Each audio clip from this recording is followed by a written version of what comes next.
Bonjour, folks. My name is Sass. I'm a sound designer and digital creator based in Montreal, Canada. This is journal entry number 2 in my audio journaling series, in which I talk about being a woman in audio, an immigrant to Canada, and my life experience in general. So, in the very first journal entry, I talked about my 20 plus year immigration journey and how it was this kind of limbo state that prevented me from feeling like life had begun until I turned 30, when I finally got my permanent residency for Canada. And in my opinion, my life began. So, today I'm going to pick up where I left off there and talk about how things have been going for me since I got to Canada in August 2017. I wanted to start with a quote that came across my Instagram feed recently. It's a quote from Margaret Atwood, and it says, "Water does not resist, water flows. When you plunge your hand into it, all you feel is a caress. Water is not a solid wall. It will not stop you, but water always goes where it wants to go, and nothing in the end can stand against it. Water is patient. Dripping water wears away a stone. Remember that, my child. Remember, you are half water. If you can't go through an obstacle, go around it. Water does."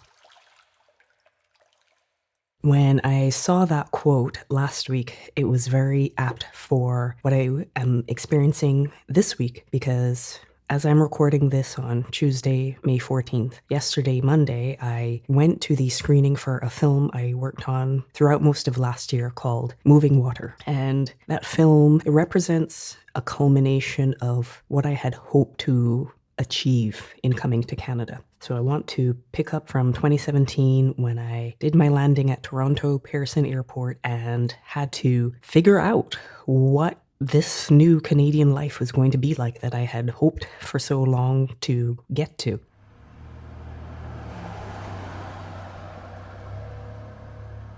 Now, I had a history with Toronto. I first visited Toronto in 2012 with my dad because we have a relative who lives there. I remember when I first visited, it was kind of anticlimactic, because if you've been to New York, Toronto, as a lot of people say, is basically like New York, but without the New Yorkness.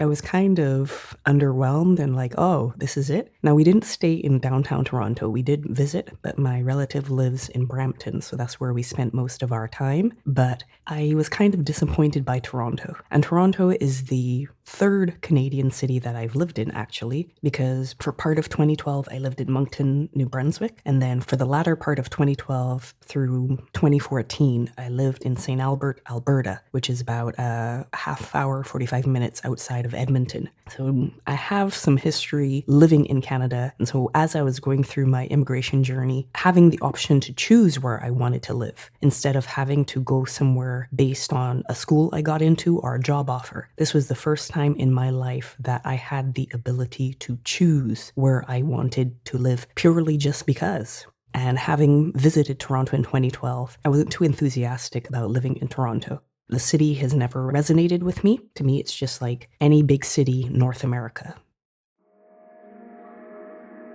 In 2016, the company that I had worked for back in Barbados, they sent me on a work trip to Montreal. And so that was my first time ever visiting Montreal. And I remember I was walking through downtown by myself, and something about the city made me just say, when I get my permanent residency, I want to live here. I don't know what it was, but it was just like the architecture, the energy. Like, I felt safe, even though I'd never been there. Figuring out the metro, I was able to do that. And I didn't feel the kind of panic that I usually feel when I'm alone in a new place. So I made a mental note to myself that when I get my permanent residency, I think I want to try living in Montreal.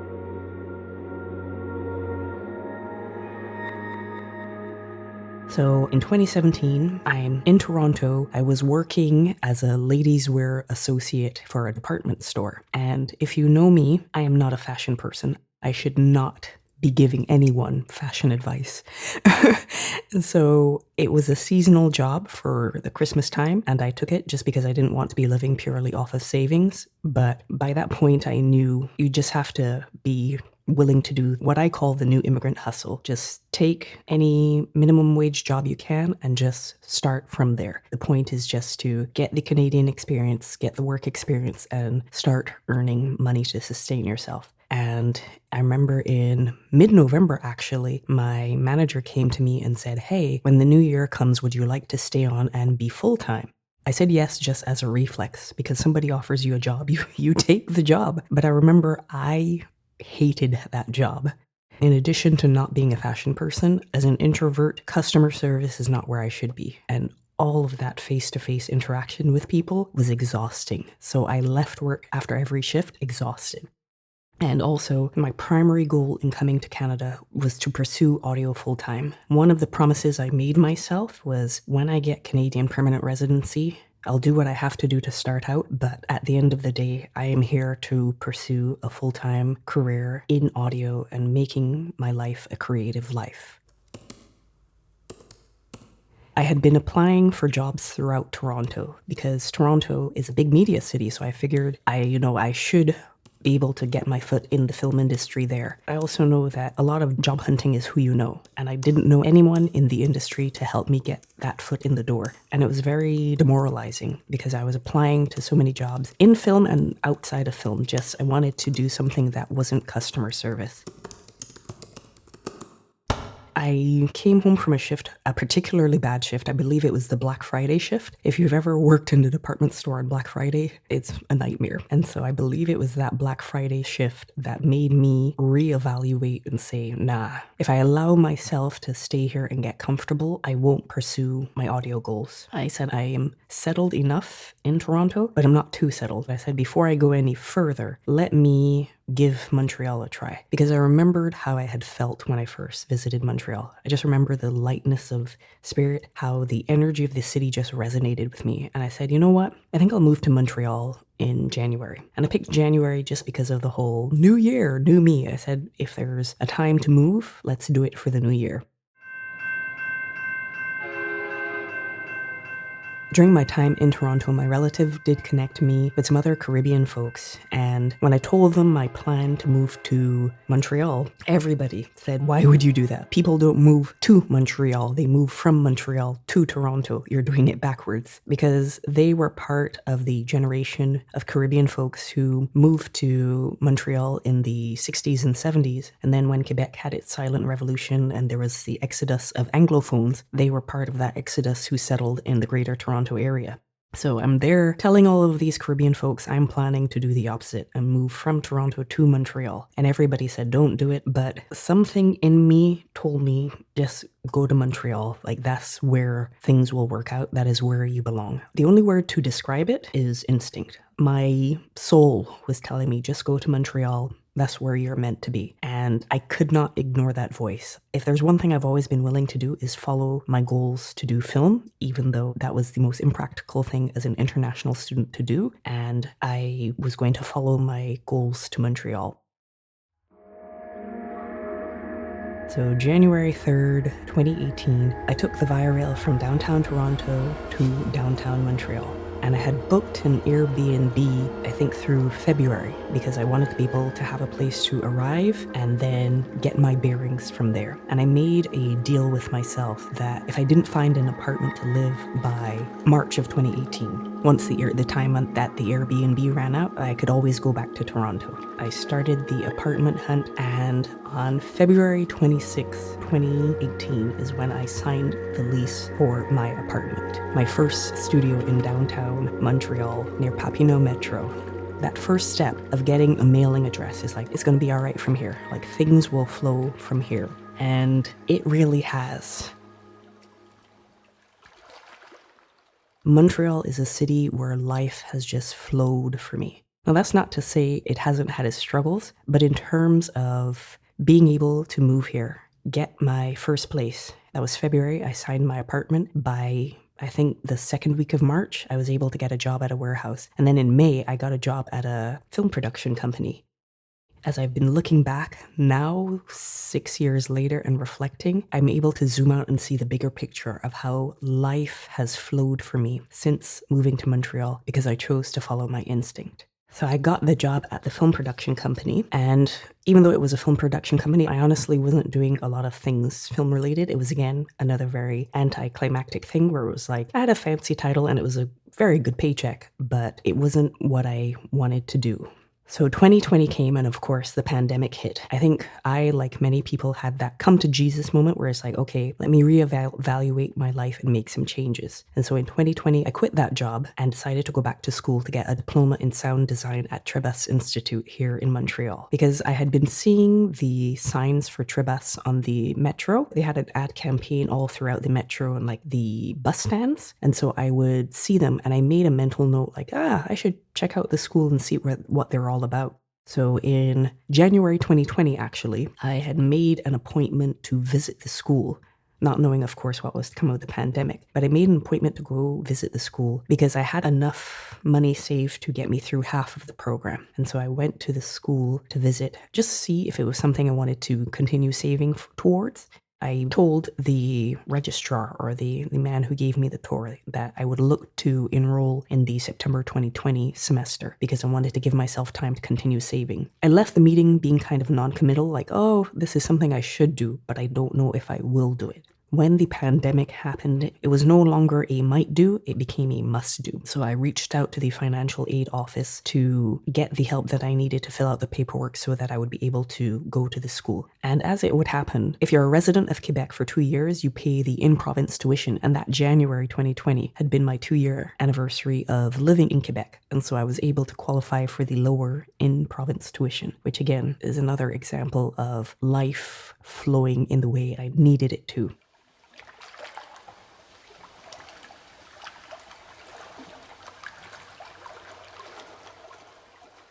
I completed that program and also started my company, Storied Soundscapes Incorporated, in 2020 with the goal that when I finished my program, I would have the company established, have some clients, and be able to start working towards doing audio full-time.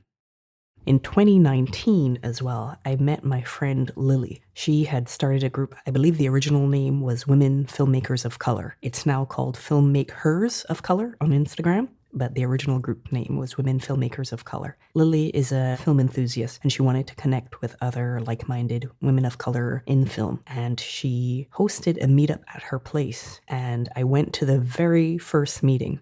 In the summer of 2019, we shot Lily's very first film, and we have shot 3 films up to this current date. She was starting out her filmmaking journey, and I was restarting, and so it was a serendipitous connection.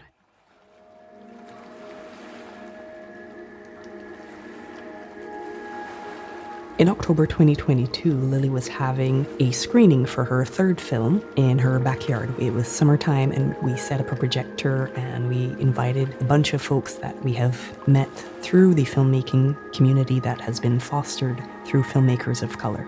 And Lily introduced me to another director named Kaya. And Kaya told me briefly about a project that she had scripted called Moving Water, and how she was applying for grants to be able to make the film. This was another serendipitous connection.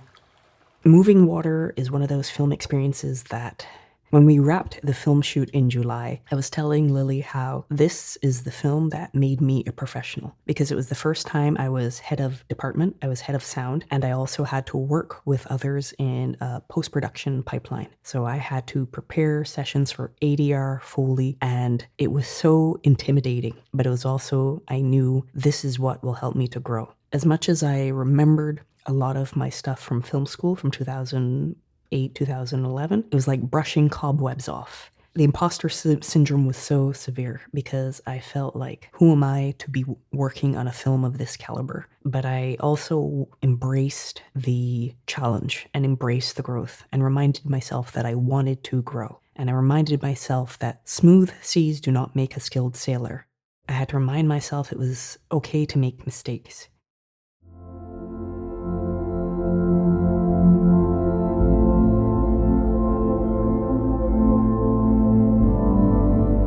We were able to do the final mix at the National Film Board in downtown Montreal. I knew of the National Film Board even before coming to Canada because having done my research in preparation for what the film industry is like here in Canada and how I could be involved, I had done some research about what are the institutions that I could try to get into.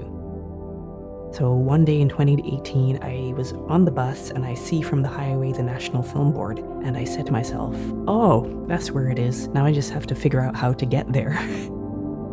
So being able to do the final mix of Kaya's film at the National Film Board was just an unbelievable full circle, pinch me moment for me. When I left the mix session and was on my way home in the metro, I've had these moments when I'm either on the metro going home or in the Uber going home. And I think it's because the transportation, driving or being on a moving train, is such a meditative experience if you just go with the flow, the momentum of the vehicle, and you just let your mind wander. Every film experience that I've wrapped since coming to Montreal, I've had these moments of nirvana. It is a moment of bliss. It is a moment of peace. It is a moment of gratitude. It is a moment of alignment. It is euphoria. I transcend my physical body and it's like I am exactly where I'm supposed to be, doing exactly what I'm supposed to be doing. And I feel such gratitude for being here, for myself and the perseverance that I've had to get here and everyone and everything that it took to get me here. In reflecting on the last 6 years of my time here in Canada and seeing how, since following that instinct to move to Montreal, things have just flowed from the apartment to the job to now having all of these film opportunities just flow to me. Moving water is a small drop that rippled into this larger filmmaking experience that I'm so grateful for. In reflecting on my 20+ year immigration journey, in a lot of ways, it's like I was a river repeatedly carving away at the mountain that was immigration bureaucracy to get that permanent residency. And through all of that carving away, I had become a tributary, just forging my own path towards the estuary that is Montreal. Montreal is that estuary, that safe place where the sense of home meets the ocean of opportunities that is available within filmmaking. And it represents all of the reasons why I came to Canada. The people, projects, the community, it is abundant. And I enjoy being in this mix of life.